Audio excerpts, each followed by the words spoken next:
Bienvenue à Cirey-les-Marais. Si nous sommes ici et pas ailleurs, ce n'est pas pour vous promettre des châteaux en Espagne, c'est pour vous montrer des châteaux en Haute-Marne, des trésors d'architecture, des bijoux d'histoire qui ont particulièrement la cote en ce moment, vous allez le voir. Cela fait maintenant 10 ans que le château de Morteau a changé de propriétaire. Bienvenue au château de Morteau. Entrez.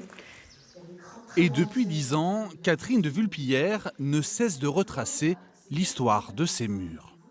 Alors là, on est dans la pièce principale de la maison forte de Morteau, parce qu'au XVIe siècle, c'est encore une maison forte, ça deviendra un château au XVIIIe. Là, c'est la pièce seigneuriale. Alors on le sait, parce que la cheminée, elle est décorée. Si c'était une pièce de réserve, on ne prendrait pas la peine de décorer avec des feuilles d'acanthe et des feuilles de chêne. Voilà, donc on est dans la pièce, dans le nerf de la maison forte, c'est celle qui donne son prestige, en quelque sorte, au seigneur qui la possède. De cette maison du XVIe reste encore cette petite chapelle et ses peintures d'origine. Du château du XVIIIe, ses salons, ses parquets.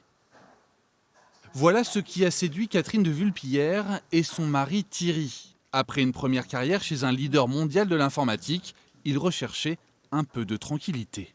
D'arriver dans un endroit perdu dans les bois, au calme, avec la beauté d'un site qui traverse le temps, le contraste est tout simplement sain pour l'équilibre. Et en fait, grâce à l'informatique, on est aussi relié au monde. La première chose qu'on a mis ici, en fait, c'est le Wi-Fi. Il n'y avait pas de chauffage. Désormais, le chauffage fonctionne, le château reprend vie et des visites au public sont organisées depuis 3 ans. C'est entre Paris et ce coin de Haute-Marne que le couple souhaite maintenant développer un projet de start-up, de la haute technologie, dans des murs centenaires. On cherchait une vieille maison qui ait une histoire et on a trouvé Morteau perdu au milieu de son vallon après un chemin sinueux. Donc c'est ça qui nous a amenés jusqu'ici.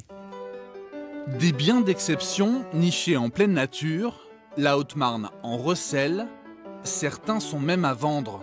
Le château de Rimaucourt avec ses 12 chambres, ses dépendances, son parc et sa rivière, mais aussi le château d'Autreville sur la Reine.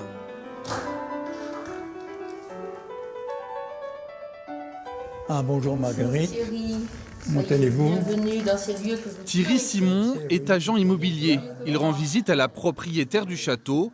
Pour lui, ce sont des lieux qu'il est urgent de préserver. C'est quasiment la seule chose qui m'anime d'ailleurs dans ce métier.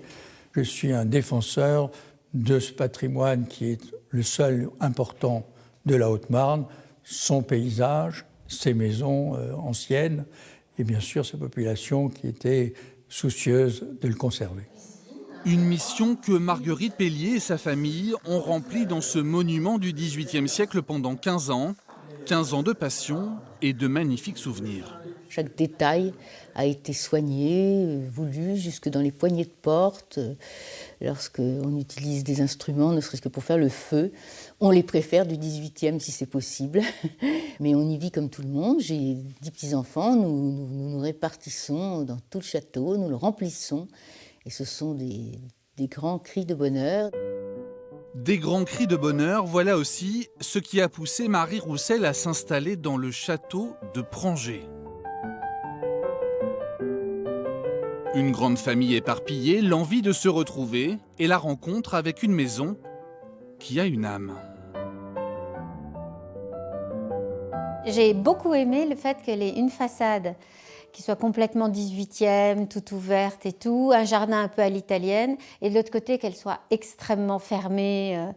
Et puis je l'ai achetée parce que c'est un lieu, et comme ça pour qu'on se retrouve tous, avec mes enfants qui sont aux 4 coins du monde, je me disais que c'était une bonne idée. Voilà. Et pourquoi un château? Parce que je suis folle. Une folie qui la pousse aujourd'hui non pas à vendre, mais à faire revivre ce monument. Elle projette de le louer à des vacanciers en leur proposant d'aller à la rencontre des habitants de ce territoire et à la découverte de la nature haut-marnaise. La Haute-Marne est vraiment un endroit où on a encore cette vérité. On a encore ces ciels avec des étoiles quand on rentre, on a ce silence. On est dans une région qui est tellement authentique et tellement belle que c'est ça le luxe en fait. Et bien maintenant, vous le saurez, la vie de Châtelain, pour la vie ou pour quelques heures seulement, c'est désormais possible. Nous étions en Haute-Marne. La prochaine fois, nous serons ailleurs en Champagne-Ardenne.